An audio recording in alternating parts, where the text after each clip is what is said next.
Hello everybody. I haven't put up a video for nearly 3 weeks because I've had a break from it. I just wanted a break from YouTube making videos, so I'm sure you'll forgive me for that. Right, for the longest time I've wanted a Royal Enfield 700 and I haven't got one. I don't know why, but I got it into my head a couple of years ago that I would have a Super Meteor 700. No, not the Super Meteor, you know, the modern thing. We don't know anything about that. Because they were the best of the bunch, I think. This is only my opinion. But anyway, I decided, I thought, right, well, I'll go and get one. So I started scouring adverts and all over the place, and ended up travelling a lot of miles to look at other people's bikes that are for sale. And I looked at 7 Super Meteors in the last year and a half, and not one of them flipped my switch. That's because one of them was a Meteor with a Super Meteor engine, and I'll explain the differences as we go. So one was a Meteor with a Super Meteor engine, which is, yeah, that's all right, I don't mind that, but it had mechanical problems. All these bikes, all 7 bikes that I went to look at, were all restored, and they're what I call cosmetic bastards. They're just, anybody can put a coat of paint on something and make it look glossy and shiny, but nobody wants to get involved in the mechanicals because that's where money gets spent, doesn't it? So anyway, I kept looking. Another one was a Super Meteor with a Constellation engine in it, which I definitely didn't want, and I'll explain why. Another one, well, there were just several of them were wrong. They were wrong bits for the wrong years and everything. And I thought, you know what, I'd rather keep my money and build one out of bits. So a couple of years ago I started accumulating bits and pieces, and I'll show you where I've got to with it. I'm still accumulating bits and pieces. Don't expect to see a complete bike here, but the major things were a frame and an engine. Well, I was incredibly lucky to drop onto a guy in Wales who was selling a Super Meteor engine, and the photographs didn't look too good, but anyway, I took a trip out to Tregaron in Wales, so the back of beyond and in between mountains and things, and not much else there apart from some sheep. And anyway, nice guy, just the right side of 100 he was, and he gave me a cup of tea and all the rest of it, and we had a chin wag about bikes and blah blah blah. Long story short, we got out into his garage, and I'm looking around and I can't see an engine, and I said, where's the engine then? He said, it's underneath the bench. It's been underneath there for over 60 years. I said, right, I'll show you it. I haven't cleaned it, this is just as I bought it. I've just unloaded it, and I thought I'll leave that as it is. I shan't start cleaning it up, not yet. I'll let you have a look at it. This is what you get. This is what an engine looks like after it's been left under a bench for 60 odd years. So here we go. Now there it is, and I'm going to do some close-ups. Just look at the state of this engine. It's covered in fur and dust and wood shavings. It's a right old mess. Now I would have just sort of said, nah, I'll leave that, but he said, I know I should have looked after it a little bit better. He said, but I didn't. But he said this engine came out of a 1958 Meteor, Super Meteor, which I bought new in 1958, which is the same year I was born. And he said, and I rode it around for a year, and in 1959 I was coming home from work and I wasn't looking where I was going. He said it was night time, dark, and he said I don't know quite how it happened, but I ran into the back of a parked car, and he said, and I wrote the bike off. He said it threw me right over the top of the car, over the roof, over the bonnet, and I landed in the road in front. And he said, the guy came out and said, have you just run in the back of my car, are you all right? And he said, yeah, I'm all right. I've just got a few bumps and bruises, but I'll live. He said, because I was a lot younger then. And he said, and he said, well, I better have your insurance details. And he said, well, I'd rather you didn't. I have got insurance, but I don't want to claim on it, really. And he said, if you get an estimate for the work to be done on the engine, well, the engine, on the car, put it back to like it was, I'll pay the bill. And I'll show you my driving licence, and you know where I live and everything. I'm not going to run off. So he said a couple of weeks later, the guy popped round with an envelope and said, this is what the damage is. And he said, and I paid the garage, and the bloke was happy, and I was left with a smashed up Super Meteor. And I then went and bought a BSA C11, which got me to and from work, but wasn't very interesting. I missed this bike. But I'd got this smashed up bike in this garage where we are now, he said, and he said the forks were right round to the right hand footrest. He said that had mangled them, absolutely mutilated them. He said, and the frame was twisted beyond belief. The front wheel was oval with a great dent in one side of it in the front. And but anyway, I'd got a little bit of money put away to buy a house, but we were all right where we were. So I had a word with the wife, and I dealt the C11 in and paid a load more money. He said, and I got myself another Super Meteor, but a 1961. I said, right. I said, it's an interesting story, but it doesn't sort of explain the state of the engine, does it? Well, I took the engine out of the bike, he says, and I kept a few bits and pieces from the bike, not much. The rest went in the scrap. And I thought, well, I'll just strip it down, because I was young then, and he said, I thought I'll just strip it down and have a look, make sure everything's all right, and then I'll have a spare engine for my new Super Meteor if I ever need it. Look at the cobwebs in there, look. So he said, so I stripped it down, and I got busy with work, and then we got married, and all sorts of things happened, and kids come along, and this languished there, and my grandson pulled it out to take photographs of it for the advert, because I don't do any of that, he said. But the thing is that engine, that bike, had only done 2,500 and something miles when I wrote it off. He said it had only had 2 services, and they were done by the dealers. He said, so that engine that's hardly run in. So I thought, it still doesn't excuse the state of it. So anyway, I started looking at it. Anyway, I checked the number out, and yes, it is a Super Meteor, 1958. And I thought, well, these won't move, but they're lovely. They're all oily and smooth. You know, you can just feel them.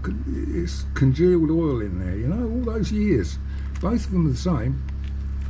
All lovely and smooth.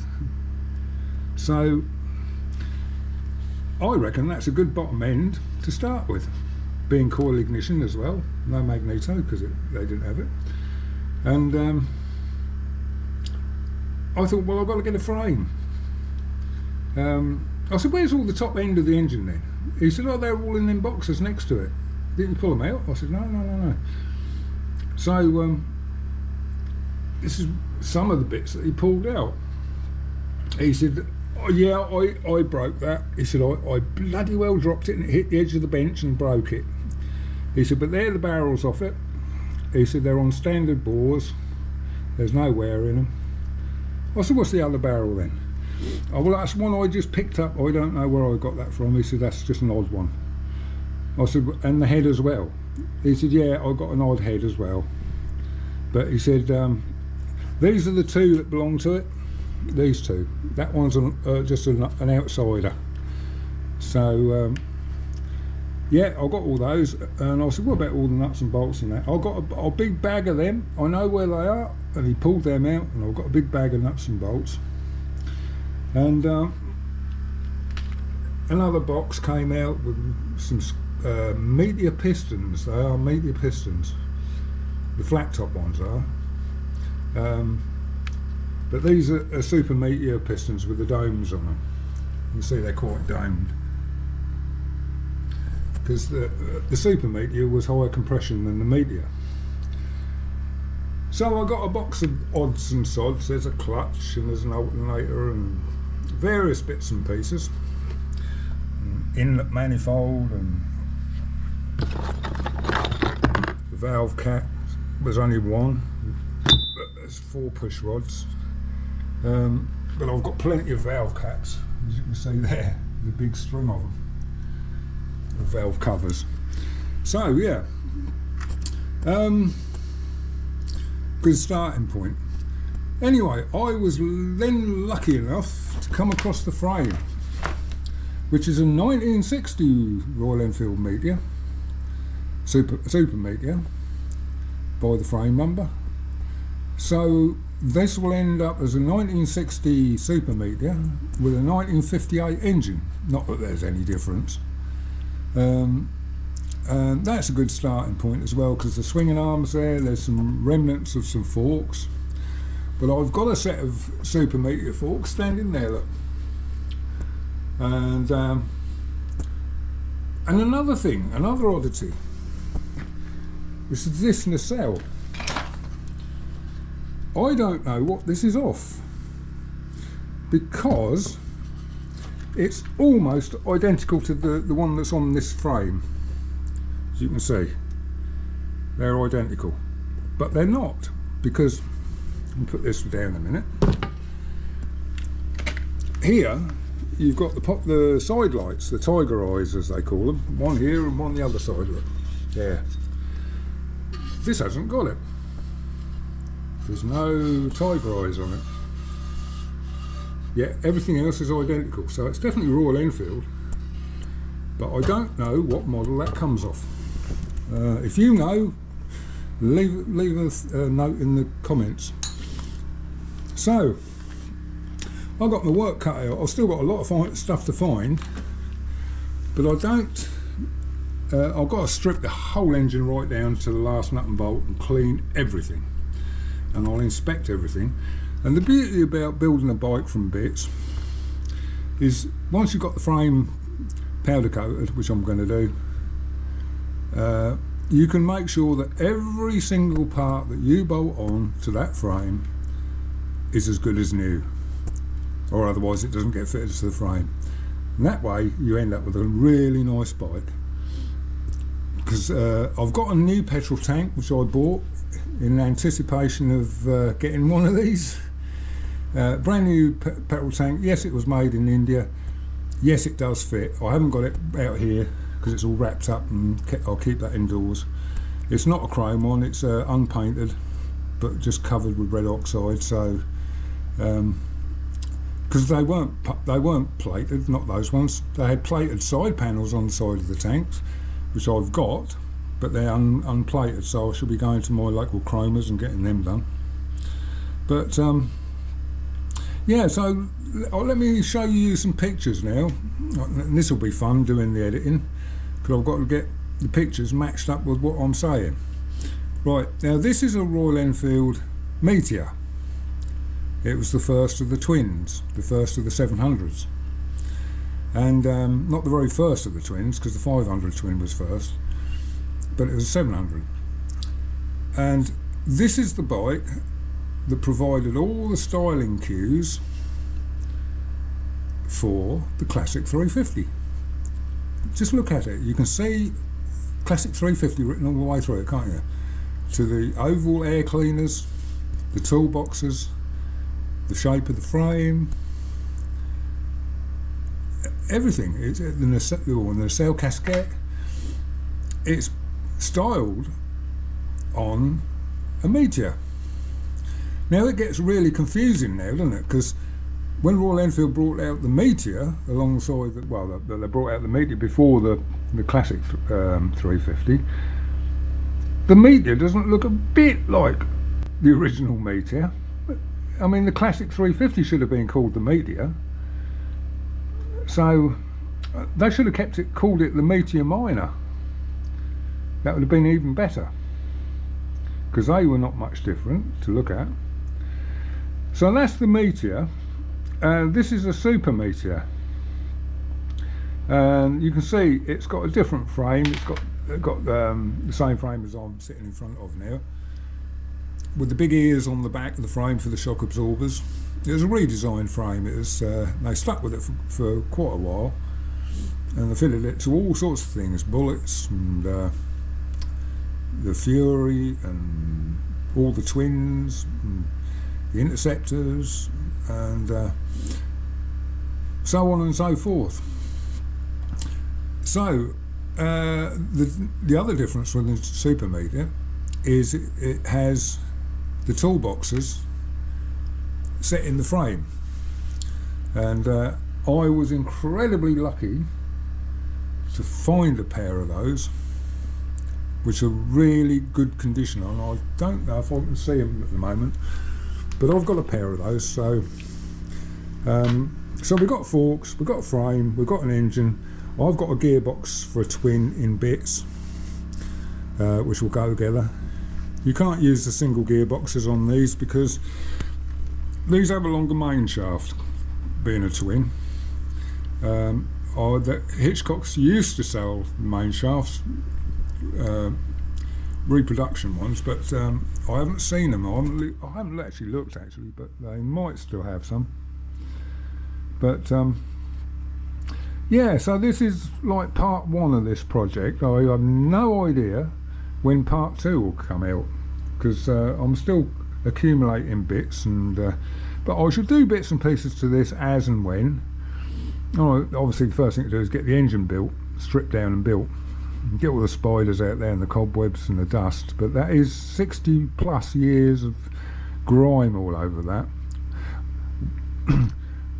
I'm not going to say anything against the guy because he might be watching this, but that's, you know, if he'd have left the barrels on there, it would have been mint inside, wouldn't it? And all this grungus would have been outside of it, but it's all got into the crankcases. And let's get a torch and you can see. Yeah, it's caked in it down there, look. Absolutely caked. Both sides. So we'll give the engine a good old strip down and clean everything to death, and that's a good starting point for a build. So I'm a happy man. Head's looking good order. There's one fin broken, like I say, on the barrels, but that's not a big issue because when I was at Andy Tiernan's, he used to keep all scrap barrels, the stuff that had been overboard and it was all just completely worn out. And he's got loads of old barrels, and we just break a bit of fin off a barrel and then grind it until it's the right shape everywhere, and then we braze them in. And being a top fin, it's a really easy one to get to. If it's one of the lower ones, it's a lot harder. The difference between the Super Meteor barrels and the Meteor barrels is that the finning was a little bit deeper on the Super Meteors to cope with the higher compression.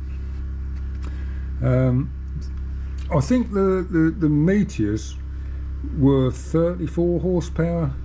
They weren't a great deal of horsepower, but they last for a long time, you know. And I mean, they were good for about 80 or 90 mile an hour. But when the Super Meteor came out, they upped the compression and put different cams in them, right, sort of sportier cams, and that took it up to about 45 horsepower, I think. And then they went to the Constellation, which they increased the compression ratio even more, and it was a little bit too much for the design of the crankcases, because as you can see, they're individual barrels, individual heads, and the crankcase splits this way. So you've got one barrel here, one barrel there, one barrel on each side of the crankcase. There's nothing to stop those crankcases actually starting to walk about like that. They can actually move. If the bolts get a little bit loose and they start to just go backwards and forwards, each case individually to the other one, it destroys the gaskets and they start pouring out oil. And that was one of the reasons the Constellation was the biggest contributor from being called Royal Oil Fields, because none of the others leak. They're not prone to leaking like these do. So there we are, that's my little collection of bits that I've got so far, and I think that it's going to make a good little bike. I'd rather do it this way and build a bike up from parts, because then I know everything is good, everything's put together properly, and the cosmetics can all come later. That's not important. I should powder coat the frame first, obviously, because that's what you're building onto. But whether I'm going to build it completely like a Super Meteor, I probably will. But the cycle parts are the same as the Bullet of the same era, and you can get reproduction guards for those, which are good. Yeah, I'm quite looking forward to doing that one. So anyway, there we are. I reckon I've taken enough of your time now. So you're looking at old oily, dirty, filthy old bits. Not very exciting, is it? But it's a bit of a challenge, and I like a challenge. And I've got one here, haven't I? I think I've got engine plates. I've got a gearbox. There seems to be the remnants of a clutch in there. We'll have a look at that. Even got the tool here to shove the crank out of the main bearings, out of the casing. That's it's a tool that's been made up. It's not a factory tool, but the factory tools were the same anyway. Just makes life a little easier, doesn't it? I've got a single carb manifold. So that says Meteor, Super Meteor. It was only the Constellations, I think, that had twin carbs in the end. You can put twin carbs on the 500 if you want, but why would you want to? Single carb is a lot less trouble, isn't it? So I don't know what that is. I don't know. Oh well, find all sorts, don't we? Old brake shoes. Oh no, you need brake shoes. Well, there's all sorts of bits and pieces, and there's another box as well which I haven't brought in, otherwise I'll have can't move. So there we are. Interesting project, and I'll see you on the next one. Bye bye.